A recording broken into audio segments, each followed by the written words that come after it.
Hi guys, मैं हूं अभिजीत और आप देख रहे हैं गुल्लक फाइनेंस। आज हम लोग बात करेंगे कि फाइनेंशियल हेल्थ चेकअप कैसे करें, क्यों जरूरी है ये। देखो, फिजिकल हेल्थ चेकअप तो आप लोग करते ही है, या नहीं भी करते तो कर लेना चाहिए हर साल में तो एक बार।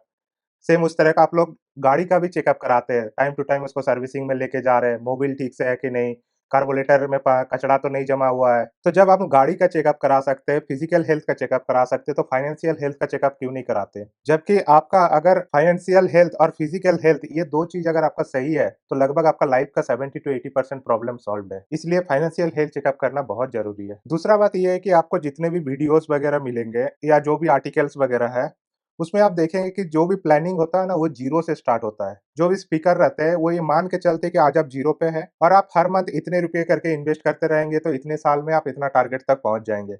लेकिन मैंने पर्सनली जितने लोगों का फाइनेंशियल प्लानिंग करवाया है, उसमें कोई भी ज़ीरो पे नहीं था। या तो कोई कर्ज में डूबा हुआ है, ईएमआई पे ईएमआई भरे जा रहा, या किसी ने थोड़ा बहुत सेविंग कर लिया, इंश्योरेंस ले लिया, या किसी एम्प्लॉयर की तरफ से उनको इंश्योरेंस मिला हुआ है।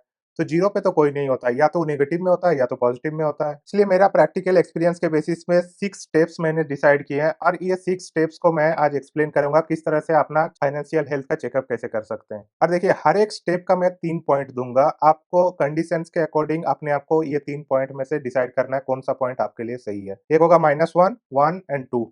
मैं कंडीशन बताऊँगा, उस कंडीशन के अकॉर्डिंग आप अपने आप को पॉइंट दीजिएगा। और लास्ट में ये सारे पॉइंट को ऐड करना है। ऐड करके जो नंबर आएगा उससे पता चलेगा आपका फाइनेंशियल हेल्थ कैसा है और आपको फिर उस इस सिचुएशन पे क्या करना है। तो चलिए वीडियो को स्टार्ट करते हैं। सबसे पहला है कि आपका सेविंग रेशियो कैसा है।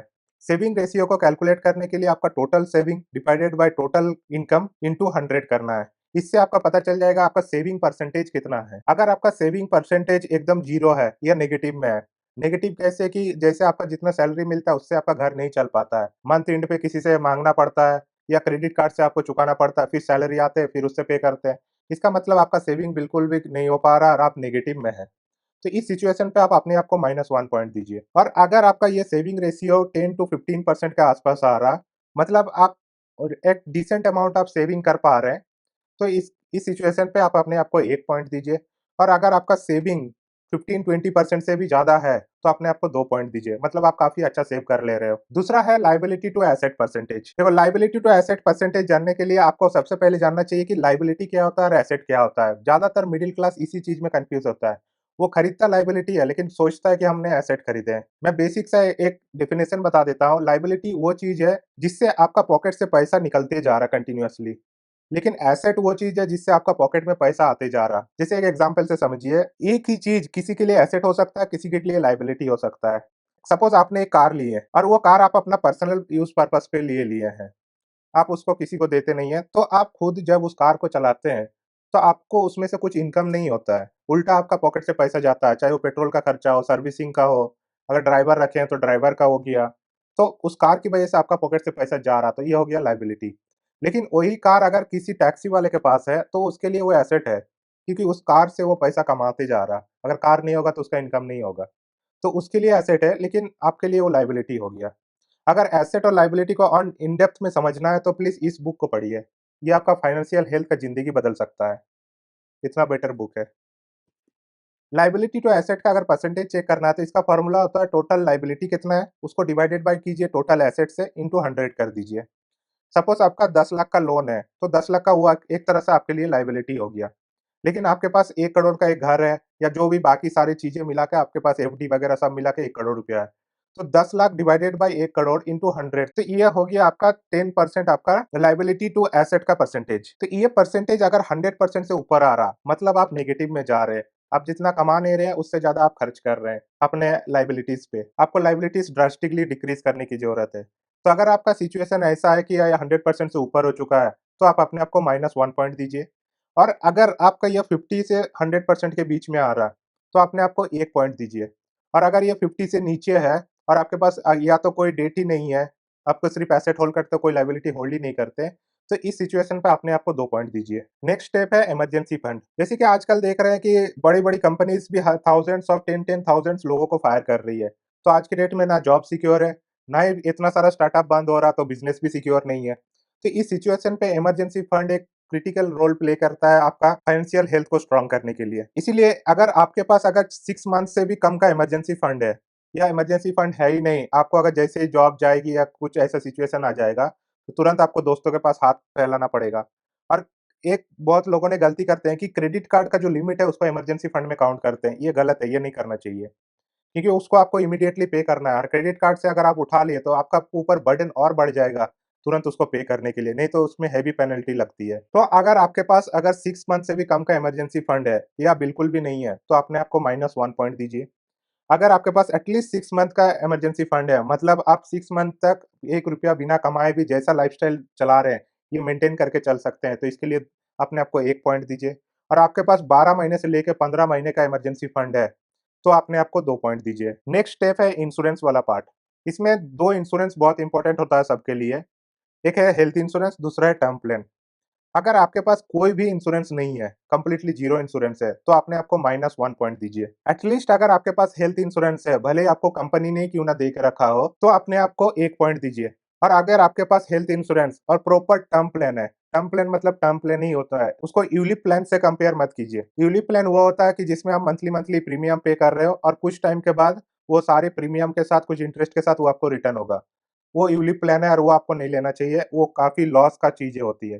टर्म प्लान मतलब प्योर टर्म प्लान जिसमें आप प्रीमियम पे करते जा रहे हो और उसमें जब तक आपका कुछ अनहोनी नहीं हो जाता, डेथ नहीं हो जाता, तो उसमें ₹1 भी वो नहीं देने वाला। तो इस तरह का टर्म प्लान और प्रॉपर हेल्थ इंश्योरेंस कंपनी की तरफ से दिया हुआ और एक छोटा-सा अपना खुद का भी, क्योंकि जॉब लॉस हो गया तो आपका हेल्थ इंश्योरेंस चला गया उस टाइम पे। तो आपका खुद का एक छोटा-सा हेल्थ इंश्योरेंस और कंपनी ने जो दे के रखा वो हेल्थ इंश्योरेंस और एक टर्म प्लान। अगर ये तीनों चीज़ें आपके पास है तो अपने आप को 2 पॉइंट दीजिए। नेक्स्ट पॉइंट है गोल ट्रैकिंग। देखो लाइफ में कुछ अचीव करना है तो ऑलरेडी आपको गोल बनाना ही पड़ेगा। फाइनेंशियली भी आप जब तक गोल नहीं बनाएँगे और कंटीन्यूअस उसको ट्रैक नहीं करेंगे, आप उसको अचीव नहीं कर सकते। सपोज़ 10 साल बाद आपको एक फ्लैट खरीदना है, जिसका आज के डेट में कीमत है 1 करोड़ रुपया, तो ऑब्वियसली 10 साल बाद वो 2 से 2.5 करोड़ का हो जाएगा। मिनिमम टू मिनिमम बता रहे हैं, अगर टियर 1 सिटीज़ में है तो। तो सडनली आपके पास 2 2.5 करोड़ नहीं आने वाला, तो उसको आपको अभी से कंटीन्यूअसली मंथ बाय मंथ उसको ट्रैक करते चलना है। आज 1 लाख हुआ, नेक्स्ट मंथ उसको 1.5 लाख हुआ, फिर उसको इंटरेस्ट के साथ बढ़ते-बढ़ते 10 लाख हुआ, 50 लाख हुआ, 1 करोड़ हुआ, फिर इस तरह कर के वो 2 करोड़ तक पहुँचेगा एक टाइम पे। लेकिन इसको कंटीन्यूअसली आपको ये ट्रैक करते हुए चलना है। तो अगर इस तरह से अगर आपके पास कोई भी फाइनेंशियल गोल नहीं है, तो अपने आप को -1 पॉइंट दीजिए। आपके पास गोल पता है, आप उसमें काम कर रहे हो, लेकिन आपको लग रहा है कि ये सफिशिएंट नहीं है, आपको गोल को अचीव करने के लिए वो टाइम पीरियड में, तो अपने आप को 1 पॉइंट दीजिए, क्योंकि एटलीस्ट आपको गोल तो पता है, आप उस पे थोड़ा तो काम कर रहे हो। और अगर आपको गोल पता है, आप उस पे काम कर रहे हो और आपको लग रहा है वो सही टाइम वो आप अचीव भी कर लोगे या आप अपने गोल को अचीव करने का बहुत करीब में हो, चाहे वो शॉर्ट टर्म गोल हो या लॉन्ग टर्म गोल हो, सारे गोल का कंबाइन बता रहे हैं। तो ये अगर आप ट्रैकिंग भी प्रॉपर तरीके से करते हो, तो अपने आप को 2 पॉइंट दीजिए। और लास्ट पॉइंट, इस पॉइंट में बहुत सारे लोग इसमें लैगिंग करते हैं कि प्रॉपर पेपर वर्क नहीं करते, आपने जो भी इनकम की है, जो भी एसेट्स उसने बिल्ड किए हैं, उन्होंने पेपर वर्क नहीं करते हैं और इसका बहुत बड़ा प्रॉब्लम होता है। रिसेंटली एक न्यूज़ आया कि रिलायंस का 11,000 करोड़ रुपीज़ का शेयर कोई क्लेम करने नहीं आ रहा, क्योंकि जिसका नाम पे वो शेयर है, मेबी उनका डेथ हो गया, तो उनके घर वालों को पता ही नहीं है। सेम गवर्नमेंट का बैंक में 78,000 करोड़ रुपीज़ पड़ा हुआ है। इतना बड़ा अमाउंट कोई क्लेम करने नहीं आ रहा। ये इसलिए हुआ कि किसी ने बहुत पहले अपना एफडी आरडी किया है और वो मैच्योर भी हो चुका है, उसके बाद सालों-साल हो गया, लेकिन मेबी उनका डेथ हो गया या खुद ही वो भूल चुके हैं, तो उनके घर वाले कोई क्लेम ही करने नहीं आ रहा। तो आपके साथ इस तरह का प्रॉब्लम ताकि ना हो जाए, इसलिए आपको प्रॉपर डॉक्यूमेंट करना चाहिए, जो भी आप एसेट खरीद रहे हैं उसका डॉक्यूमेंट करना चाहिए, उसका नॉमिनी बनाना चाहिए हर एसेट्स का और उस नॉमिनी को भी इन्फॉर्म कर देना है टाइम पे, क्योंकि ज़िंदगी का भरोसा नहीं, कोई कभी भी कुछ भी हो सकता है। तो नॉमिनी को जब पता ही नहीं रहेगा तो कैसे जाके उस एसेट को क्लेम करेंगे? तो इसलिए अगर आपके पास जो भी एसेट्स है, अगर उसमें आप नॉमिनी अटैच नहीं किए, तो अपने आप को -1 पॉइंट दीजिए। अगर आपको नॉमिनी अटैच कर दिए हैं और आप कहीं एक पेपर में या डायरी में लिख के भी रखे हैं कि ये है, लेकिन आप नॉमिनी को इन्फॉर्म अगर नहीं किए हैं, तो अपने आप को 1 पॉइंट दीजिए, लेकिन मैं सजेस्ट करूँगा जल्द से जल्द नॉमिनी को इन्फॉर्म कर दीजिए। और सबसे बेस्ट तरीका है कि आपने प्रॉपर लॉयर के साथ बैठ के आप विल बना चुके हैं और हर एक को आप इन्फॉर्म कर दिए अपने फैमिली मेंबर्स को कि किनके लिए क्या कौन-कौन सा एसेट है, उनके नाम पे वो नॉमिनी भी बना दिए। अगर आप ये पूरा डॉक्यूमेंटेशन अच्छे से कर लिए तो अपने आप को 2 पॉइंट दीजिए। अब अगर आप सारा पॉइंट जोड़ने के बाद आपका पॉइंट्स नेगेटिव में आ रहा, मतलब आपका फाइनेंशियल हेल्थ की तो लगी पड़ी है। आपको इमीडिएटली फाइनेंशियल प्लानर से कॉन्टैक्ट करना चाहिए इनफैक्ट साथ में खुद से भी बहुत सारा फाइनेंशियल चीज़ें आपको सीखने की ज़रूरत है। क्योंकि फाइनेंशियल प्लानर जो बोलेगा एज़ इट इज़ आप उसको फ़ॉलो नहीं कर पाओगे अगर एटलीस्ट बेसिक चीज़ें भी आपको नहीं आता है। तो उसके लिए क हम लोग का एक प्रॉपर फाइनेंशियल प्लानिंग का प्लेलिस्ट है, वो देख सकते हैं या जिस भी क्रिएटर का आपको अच्छा लगता है उसका देखिए। लेकिन ये आपके लिए बहुत हाई टाइम है कि आप अपना फाइनेंशियल प्लानिंग को बहुत सीरियसली लेना चाहिए। नहीं तो आगे चल के आपको काफ़ी प्रॉब्लम होगा। अगर आपका पॉइंट आ रहा है 1 टू 6 के बीच में, मतलब आप थोड़ा तो मेहनत किए हैं, आपको थोड़ा-थोड़ा बेसिक चीज़ें आती है, तो आप इससे बहुत बेटर कर सकते हो। तो आप फाइनेंशियल प्लानर का हेल्प ले सकते हो या खुद से सीखिए और आप जहाँ-जहाँ पॉइंट्स में लैग कर रहे हो, उसको आप काफ़ी सीरियसली लीजिए और आप अपने आप पे काम कीजिए कंटीन्यूअसली और कोशिश कीजिए आप अपना पॉइंट्स जहाँ-जहाँ लैग किए उसको और इम्प्रूव करने का। नेक्स्ट कैटेगरी है जो 7 टू 12 के बीच में आ रहे हैं। आप लोगों को फाइनेंशियल प्लानर का कोई ज़रूरत नहीं है। आप काफ़ी ऑलरेडी अपना बेसिक फाइनेंशियल प्लानिंग को ठीक से फॉलो कर रहे हो तभी आप इस कैटेगरी में आ रहे हैं। अब आपको फोकस करना चाहिए अपना वेल्थ बिल्डिंग पे। किस तरह से आप जल्द से जल्द रिटायर ले सकते हो, अपने लिए कुछ काम कर सकते हो, फाइनेंशियल फ्री कैसे हो सकते हो, इस पे आपको काम करना चाहिए। आपको इन्वेस्टिंग सीखना चाहिए। और आपको इन्वेस्टमेंट प्लानर से हेल्प लेना चाहिए, ना कि फाइनेंशियल प्लानर से। तो अपना इन्वेस्टमेंट को स्ट्रॉन्ग कीजिए और आप जो भी पॉइंट पे लैग कर रहे हो, उस पे थोड़ा फोकस कीजिए।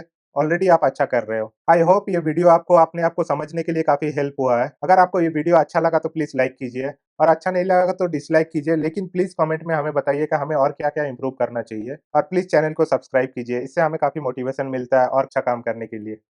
Thank you.